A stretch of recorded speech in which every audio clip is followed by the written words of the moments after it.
assalamu alaikum bandiraɓe, on calminama kadi on jurama moni kala inde mum e yettere mum e ɗo wawi wonde e no woniri e nder windere nde. On jarama kadi e bismago moɗon e haalɓe ɓe e winduɓe mi won winduɓe ko nandi e Penda Dia en e Dendi a salminama e woɗɓe e won initiɓe hen wonɓe guinitaki mami ƴeewo ettade e jabade hay sinno fuɗɗima woɗɗude jamma o jengui e to amen gayi joni kadi presque 1 heure du matin kono ma en etto wadde hen. Mi salmini sehil men bande men Ousmane Ba e konnguli makko baɗɗi fayida e kadi ko ɓeydi hen ko sinon ko fewti e namdal makko ko fewti e communication pour wawde jokkodirde e wonen ko wiyetede personnalité beele ene mbawa towde yimɓe beele ha mbawa nanede ha daare mumen mboɗo sikki to on banggue ala ko etaka to yimɓe wawɓe jokkodirede beele ha mbawa andude haare men nde wona joni mbiɗani wona joni haare nde fuɗɗi ma won joni duuɓi kittali mboɗo sikki to kadi wona tan e Afrique wononɓe Afrique wononɓe Europe wonɓe Amérique mboɗo sikki ene saɗi dente ɗe poɗɗe yettede ko guila e Nations Unies ha e personnalité ji ene saɗi ɓe jettaka heddi noon ko probléme men o ko wonko heewi hen wona tan par ce que aɗa jogui gonga yimɓe foof ma succenma il y a ce qu'on appelle les rapports de force il y a aussi la réalité géopolitique leyɗele parfois ene waɗi ko ɓe diplomatie les états n'ont pas d'amis non que des intérêts hay leyɗele gonɗe ɗon ko nande Farais en walla ɗum ɓuurma andude ko woni ɗum Mauritanie ko kewi ɗon foof kamɓe leyɗele wonɓe tan ɓe mi jogui ambassadeur mi jogui renseignement ji kala ko kewi e nder leydi ndi kamɓe ɓuurma andude ɗum wona ronkude ɓe andude heddi ko fewti e les personnalité kadi no mbiyata ni mbawɗa ko haalde kono no mbiyata fuutankoɓe mbiyata si neɗɗo ma towe aynoya on mi sikkani sene artinde sene jofna e mbawɗa ko haalande won hen les gens kadi wona n'importe qui neɗɗo foof wawi jogade engagement won jarani ɗum saabu ça demande aussi des sacrifices haare nde wona tan ko gonga tan won hen won yimɓe men hay nder leydi men tan wonɓe nder leydi ala ko haali wonɓe caggal leydi ɓe nehaka toon ganda Mauritanie jahata tan ko par ce que ko iwdi taniraɓe mumen walla garat ɗon vacances wona neɗɗo fof wawde jabde engagement par ce que haareede de wonko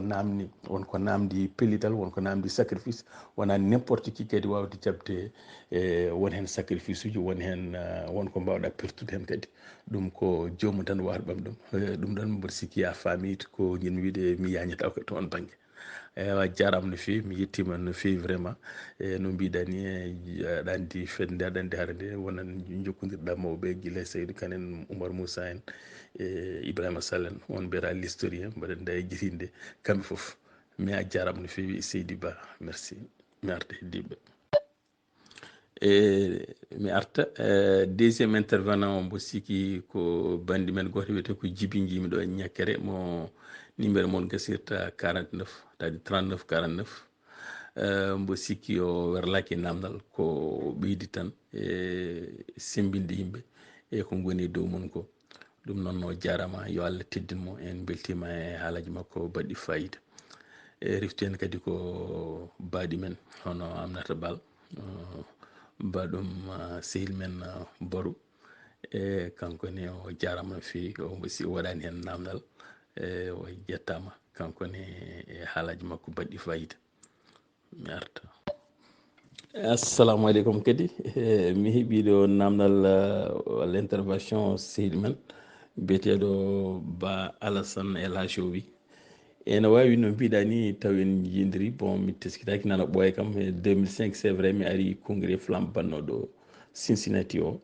e ɓe kallaɓe fof kadi waɗani ɗum Ousmane ko monam ko Ibra Mifo on ko kawam aussi donc ene wawi wonde mataw en dañani andodirde walla yewtidde ha beele ha mbawen andodirde so ɗum yawti ko fewti e question ngaji maɗa ɗi wonko mbiɗa ko nanda ko heewi hen min dey ko hande mi meeɗi nande ɗum peut être komi ɓenni ko téléphone arabe walla kolce bamɗi kono kam ko mbiɗa wiide flamme naɓe prêti serment sur le Coran mbi ko mbaɗata ko mouvement libération. Moi je ne sais pas, moi je suis dans l'organisation depuis mboɗo yaari duuɓi sappo e joyyi mi nanngama mboɗo yaari sappo e jeetati mi yaltinama leydi mboɗo yaari duuɓi sappo e jeenayyi ha joni mi woni e nder flamme ma won hakki duuɓi nogas e jeeɗiɗi haadami artude Mauritanie donc exil, et je suis aussi l'un des taw ko militant ji ɓurɗo jogade les archives de flamme gila sosa ha joni ko feeti archive aji mum he namdo yimɓeɓe anduɓe kala ko majji hen heewi artude koye am torɗe mboɗo jogui ɗum kono ala ɗum min mi yiide ko kalɗa ɗo ko mi yiyani ɗum meeɗani nande ɗum congrès ji flamme mo tawtorama mi meeɗani nande ɗum meeɗani nanden haala wonde flamme waɗi prêté serment sur le Coran les membres fondateurs mi wondi e munen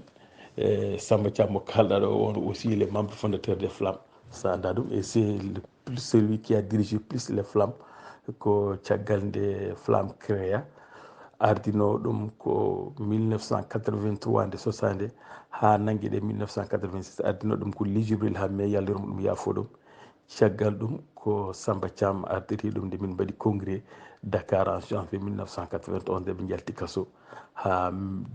nde flamme wonti FPC.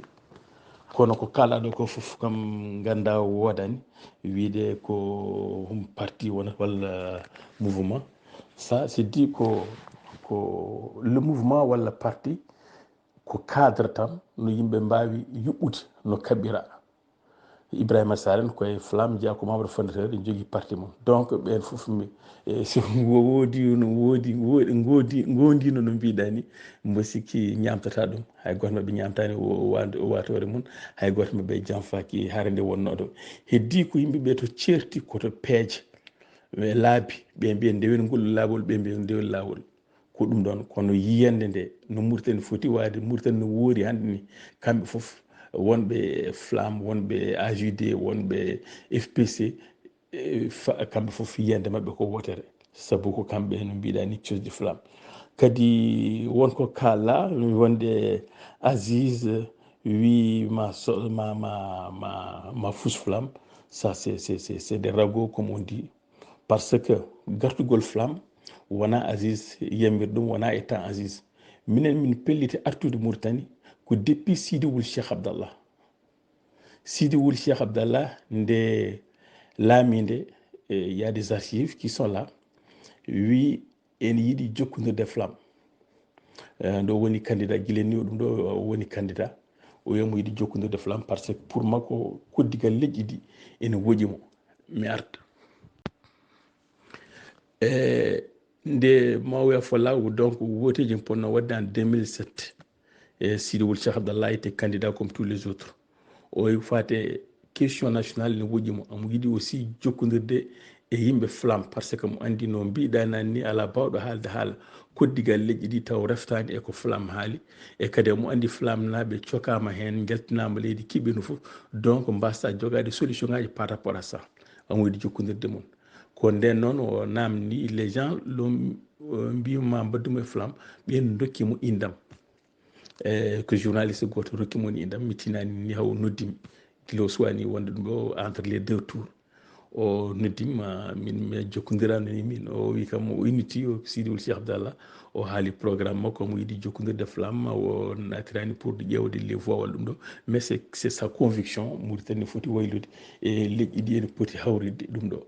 donc min kalde kalamomi programme amen ɗum ɗo flamme kañum yiiɗi tan ko question national koddigal leƴƴi ɗi yo safre ko uure wonde ɗo gila dawa dawi ha joni, somo yiiɗi ɗum ala caɗele. Nous on a des solutions, on a des revendications, des plateformes min mbawi jokkodirde makko ɗon mbiyami ni min je suis pas wona min woni président flamme, min komi porte parole tan, donc je vais te mettre en contact avec le président o mbaddumama e Samba Thiam ɓe jokkodiri. Après o wi so heeɓi woteji, so heeɓi wonde président kanko il va nous revenir, il donne sa parole. Après ndo waɗa président, ensuite il nous a contacté kanko pour probléme uji fate réfugié ji ɗum ɗo hade makko yaade ni pour probléme artillerie ko yamen o jokkodirde adi fof jokkodirde kanko e ministre de l'intérieur makko pour min kalam min baddimo yimɓe amen wonɓe ko nande Wan Mamadou les gens de qui est ko babaɓe ƴewalla no wiyete Abdallah kañum arino toon molli min baddi ɗumen mabɓe délégation comment tout cela on a préparé leur voyage dans les camps de réfugiés e gartugol yimɓe ɓe taw jiida e ɗum kadi mo fonno arde New York pour ɗum ɗo réunion assemblée générale des Nations Unies les chefs d'état o toon o ari au mois de septembre o jokkodire président Samba Thiam o wi ko komin kalannomo ko e kadi revendication aji sont juste omo andi kanko ɗo woni ɗo e kanko tan o wawa réglude ɗum il faut qu'il y ait une pression ɗum ɗon noon il faut ko yimɓe tiɗɓe miijoji ko nande flamme en garɗo ɗon ballitaɓe e findinde yimɓe ɓe beele wadde pression par ce que mo andi les militaires lan so wonani tan donc ko nden minen noon après qu'on a décidé min mbaɗi conseil national les flammes on a décidé de rentrer en Mauritanie mais entre temps coup d'état waɗi ko ɗum waɗi flamme leltini gargol mon ɗon Aziz guilel lamake ensuite nde coup d'état waɗi nde kadi on a fait un congrès au mois de mai 2013 2011 mbiyannomi à Paris ko toon min pewji kodgol ça n'a rien à voir on a décidé notre congrès d'une manière ɗum ɗo henne souveraine indépendante min kaldan la min ganta ɗum ko minen décide min hande haade yimɓe fof joni batti question ngaji ɗi min posano yimɓe nan toon ne pose ɗum pourquoi pas parce que waɗi duuɓe kiitade min mbawano yaade leydi joni won wonɓe toon ne mbawi haalde ɗum ɗo men pourquoi pas nous on va pas aller poser nos problèmes jokkodirde e leñol ngol haalande ɗum programme amen taw wona rewa ndewa ɗo walla ndewa e oɗo en taw wona lead par procuration ko ɗum waɗi nden on a décidé de rentrer mais wona ɗon ɗo min mbi min pewjan ɗum à 2 ans parce qu'il fallait préparer le retour woni yahoɓe e kadi tout ce que cela demande comme préparation ko ɗum waɗi min pewji min mbi au moins ha 2013 on va rentrer septembre 2013 ko nden waɗi nde min garti toon e 2013 min e Samba Thiam gari officiellement au nom de l'organisation hada men yaade il y a les gens camarades amen flamnaɓe wonnoɓe Sénégal ɓen jeeyi et après il y a le vice-président Ibrahima Fosso qui est parti pour préparer le terrain kadi après minen min gari sa wi min ndemi jaɓɓade kadi hay goto jaɓa c'est faux dire qu'on a été accueilli par le régime c'est faux on a été accueilli par le peuple par les noirs par les négros mauritaniens les images sont là sont les gens qui nous ont accueillis nos camarades nos militants nos sympathisants ko ɓen jaɓɓi min ko ɓen min kaɓanto ko ɓen min gari jokkodirde heddi ko ni min gari nde on a essayé de prendre contact avec tous les acteurs politiques mi arta nde min garti nde min jeehi min gari koye inde flamme parce que c'est le congrès des flammes wi min jah si min jeehi on va voir le terrain d'abord on va parler avec tous les acteurs politiques on a pris des scénarios holko poɗɗo wadde somin jettima soit min naata e parti politique soit min créé parti politique soit min ndenda e goɗɗo min mbaɗɗum stratégie ji holko stratégie mum min poti wadde min garani tan min mbiya min gona parti walla no mbiɗani wiyede Aziz wiyo garami min dokko récépissé ça c'est faux c'est pas ça la réalité nde min gari on est venu min wi on va contacter tous les acteurs politiques mauritaniens parce que flamme koko interdisno Mauritanie depuis 1986 ma won duuɓi nogas jiɗi ɗi goni caggal leydi min garti il faut que min kalda yimɓe min gandinaɓe programme amen taw wona à travers la propagande du système nos adversaires kañumen mbiyata ko ni ɓe mbayi ɓe ko raciste waɗa ɗum ɗo min kalde mabɓe par ce que ko débat ko miijoji haare miijoji ko gustodiral miijoji donc ala momin kuli haɗo woni laamu woni opposition on a dit tout le monde on va rencontrer tout le monde guila e parti opposition ko opposition ni min gadi jokkodirde et même le pouvoir parce que pour nous ko min mbinduno e manifeste 1986 il faut un débat national il faut ko yimɓe kalda parce que ko sene haalde ko wonɓe e laamu e wonɓe lundu ko ɗum waɗi nden noon min jokkodiri Aziz min kalde muɗum programme amen ko artir Mauritanie min kaldani makko wonde amo rokka min récépissé par ce que nde min jokkodiri taw avant c'est avant min mbaɗani congrès congrès amen waɗi ko en 2014 minen min gatti que 2013 mais congrès amen waɗi que 2014. Donc on ne pouvait pas parler avec Aziz de Rokumiris parce qu'on n'avait pas encore min ganda ko min jogori wontude taw. Il fallait que min ƴeewa le terrain hamin ganda réalité o est ce que min gonata ko parti est ce que min natodira parti goɗɗo walla min ƴeewon ɗo feere wonde. C'est ça ce qu'on avait décidé. Après non, le congrès baɗɗo en août 2014 les débats les gens ɗo noon miijoji ɗi keewal ngal wi yo yiɓe gottu parti. C'est comme ça que les FPC ont été créés. Kala ɗomo goɗɗum ko wona ɗum ɗon wonko wela walla haali ko ɗum ɗo laamu n'a rien avec Aziz. Et pour preuve si on avait ɗum ɗon avec Aziz hanemen somin keni rokkaɗo men ɗum ɗo. Mais lorsqu'on est venu on a jamais varié sur nos positions. Komin kalanno nde min goni caggal leydi nde komin kalanno haɗa men nadde kaso komin kalanno nde min gatti c'est le même discours,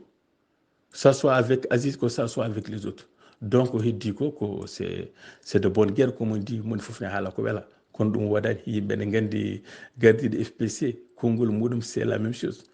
Et c'est quelqu'un wona pour werlade ɗum ɗo moins qui fait plus peur qui est au pouvoir. On jii ɗum hay woteji baɗɗi 2007 il n'était même pas candidat. En 2019 c'est lui qu'on a arrêté. Donc c'est pour te dire que ko nanɗa ɗo ko walla o haalani ɗum ko wodani kadi ko mi arta ko kala wiide ko fewti e yimɓe ɓe pour fate dental ala calli ɗum. C'est ça était toujours notre vœu le plus cher ko dental woni doole en jii ɗum yimɓe etima ɗum parce que so en woodi wasa peut-être yiɗɓe ardade kono min kam mbawmi haaldande ko Allah e parti mo gonmi on FPC Samba Thiam yimɓe gandi ɗum c'est quelqu'un qui wona neɗɗo jiɗɗo ardade walla arde kinade walla pirtoɗo becce. C'est quelqu'un de simple qui ne veut même pas ɗum ɗo kañum qui il a des convictions. En jii hay cuɓgol candidat coalition vivre ensemble yimɓe ne gandi no yaruno ko kanko yimɓe ɓe sumno mais yayi tout ça mi artara hen no yaari mais pour préserver l'unité par ce que mboɗa andi waɗi sukaɓe hewɓe ɓaleɓe mbi ko kanko woni candidat mumen jiiɗano ɗum ɗo mais ko il a pour ɗum ɗo ene dental ɓaleɓe o wi kanko non wona kanko woni important woni importance ko revendication ngaji woni goƴƴaji leñol ngol yo ɗum ɗon ardine bawɗo o ardineɗo mo yimɓe gardini foof c'est ça ɗum ɗon ɓuuri wonde important. Donc wiɗɗo en pour problème leadership s'il y a certains que il y a d'autres qui n'ont pas ce problème kalɗum ɗum ko sibo Allah et nous on ne le fait pas pour plaire walla déplaire min kalata ko par conviction parce que en ɗamini so wona Allah hay goto goɗɗo min ɗaminaki on kulani haalde gonga walla haalde miijoji amen walla no min jii et c'est pas pour ardade on kadi min kaɓiraka pour ardade min kaɓiraka pour hebde hunde walla tinede non si c'était ça le pouvoir a essayé tout pour corrompre, a essayé tout pour nous museler, mais on a refusé. Donc ala ko min keɓani guila min goni Sénégal ha min garti ala ko fof ko laamu ngu waɗani beele ha sotte Samba Thiam hande sa yi wonnoɓe kasoji sokkonoɓe fof heɓti ɗum ɗo hujjaji mum ha heddi Samba Thiam parce que il a refusé laamu ngu salimo rokkudemo hay droit makko à la retraite. Donc c'est pour te dire que ko mbiɗa ɗo wiyede ko ɓe laamu walla Aziz haaldama ça c'est faux c'est du faux ko haala tan no mbiyata ni seyfitoɓe mais ça n'a jamais existé. E ko heddi ko noon ko dental ko ɗum ɓurɗen yidde so heɓama kadi ko dental wona dental tan saabu dental moƴƴi taw ko dental gondugal e gonga so dental mahake gonga hayso yeehi waɗata taw ko yimɓe nandi miijoji en ndendi kadi publié kadi en gonɗini ko kaɓante ko ɗum tan kono so wiyama yo rentu ko wuuri ko wuurani foof yo rentu taw ɓeɗo natiri hen ko pour beele ha jaam dañe ɓe natiri ko beele ha gonga dañe ɓe natiri hen ko beele ha maafe mumen leppa wawata wonde ɗum noon dental ne moƴƴi kono yata ko dental e nder gonga dental ɓerɗe dental miijoji ko oɗon a jarama no fewi seydi Ba merci beaucoup merci pour tes aimables mots pour tes compliments merci. Assalamu aleykum bandiraɓe fuɗɗima hirde kono en etoto kam jabade wonen kadi en jiiɗo bandiraɗo musidɗo biyeteɗo Diallo Jeeri o gasirta ko tonggode makko gasirta ko 15 a jarama no feewi e pular ma bello baɗɗo fayida luggo a weltanama hen no feewi ne kay ko heewɗi namdal ma gandal ngal wiide holi darde men ko darde poɗɗen darade to banggue politique walla pinal walla faggudu walla diine mboɗo sikki a jaabima ni e jaabol ngol kadi nana e nder namdal ma ngal ko ono mbiruɗa ni darde nde ne foti wonde banggue o banggue to banggue politique wawɓe haɓade on banggue ene poti darnade ɗum to banggue pinal koye haare he jeeya saabu gonɗen ko e leñol yiɗɓe ubbude pinal meɗen ɗemɗe meɗen fina tawa meɗen eɗen poti hollide ɗum e kala saaha guila e dewle men yangueji men pijirloji men eɗen poti darnade koye haare he jeeya hay ɗum ko mbiyatni koye résistance koye habtade koye saltade homtede saltade wostede ɗum ɗon koye haare he jeeya aussi koye haare pinal ɗum ɗon ɓen wawɓe haɓateɓe to banggue pinal ne poti hollide ɗum e kala saaha guila e ɓornugol muɗum sa yi to ɓornoɗa ko comci maɗa fuutankagal walla soninke walla jolf taw wona nattaɗo taw ko pine goɗɗe ɗum ɗon koye haare he jeeya to banggue faggudu eɗen poti saabu no mbiyatni sac meho darotako eɗen gandi hande foof woni ko e juuɗe mabɓe guila e banqueji guila e foof bitikaji foof koye juuɗe mabɓe woni enenne si en dañi aɗen poti habtade oɗon banggue aussi koye haare he jeeya haare faggudu ko wawde joktade aussi jawɗele wawde habtade ɗum saabu sa keyɗuɗo darde ma nde wawata dartade no feewi to banggueji kala mbo sikki oɗon mbo sikki jaabol ma namdal ma ngal jaabol ngol nana e nder namdal ngal heddi ko a namdima namdal ɗimmal a haali ɗo haala manifeste 19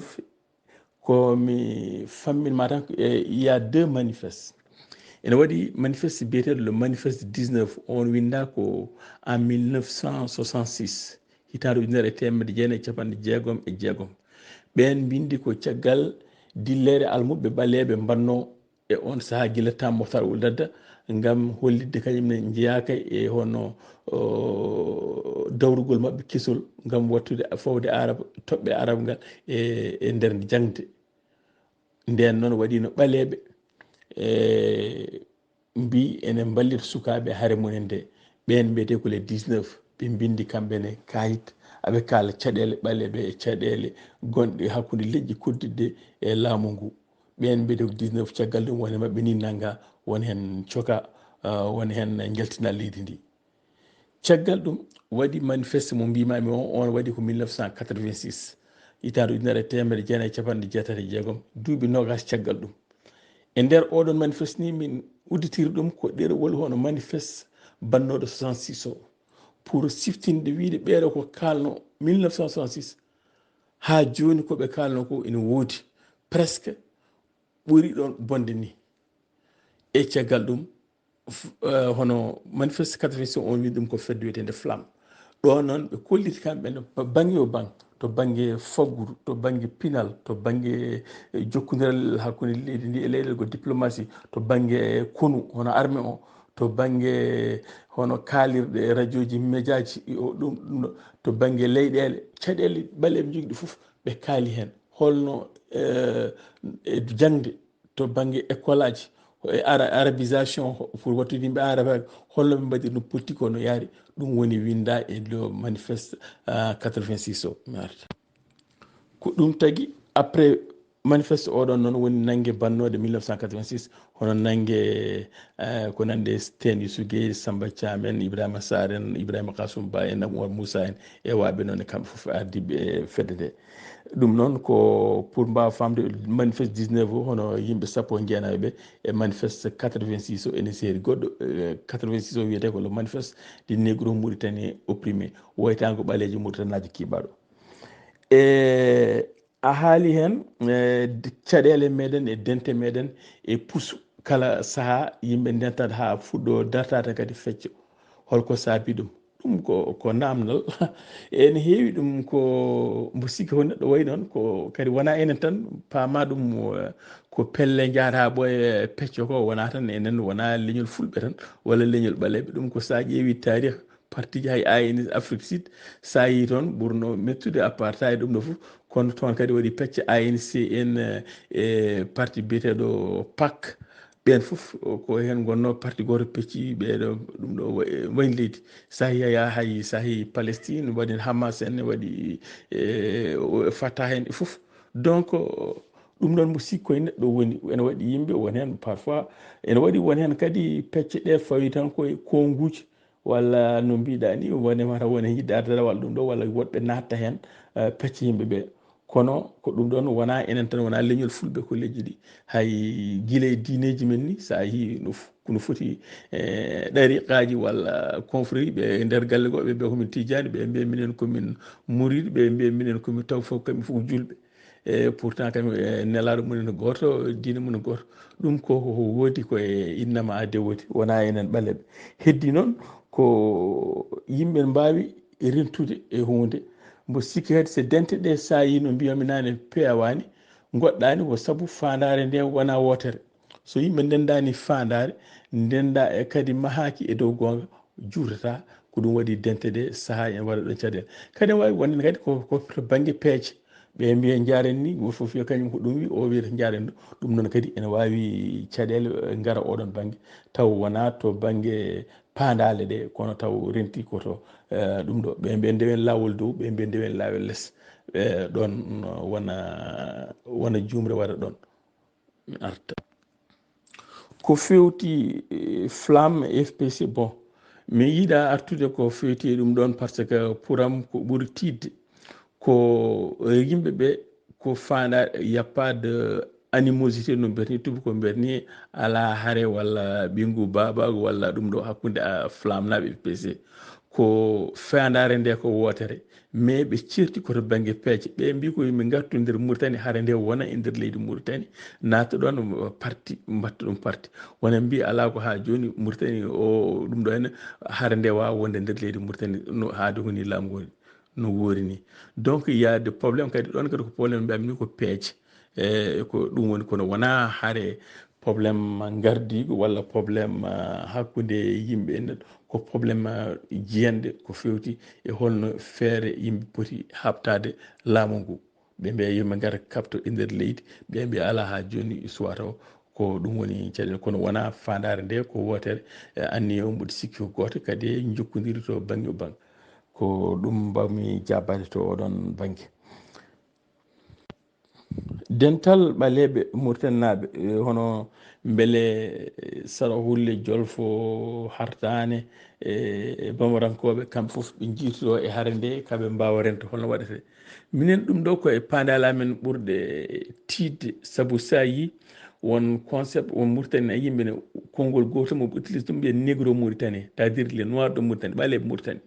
ɗum flamme créé ɗum ko pour wiide ɓaleɓe Mauritanie foof woni hardani mon woni soni mo tawi foof ndendi caɗele wiyata tan minen fulɓe haare nde ko minen fulɓe tan walla ko minen jolfuɓe walla ko minen sara hulleɓe kono ko ɓalle Mauritanie ko ɗum waɗi oɗon mo négro Mauritanien flamme waɗi ɗum ha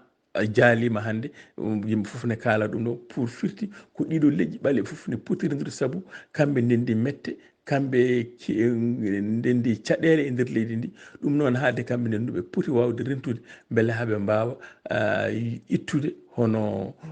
nguɗo cañu ko ɗum woni en tout cas fandare flamme hanki fandare FPC aussi hande yimɓe ƴewde woni hartani mo woni soninki mo woni bambara mo jol fof mum ko enen ɓeɗo renduɓe e mette ɗe ko enen poti wawde rendude beele ha guitten ɗum heddi noon ko no mbiyatani weeɓani kono gosoraɗo serta e lawde e kala saaha yimɓe jokkat tan saabu no kewi wiide ko riddanma so dartaki a nafota dartade a jarama no fewi Seydi Diallo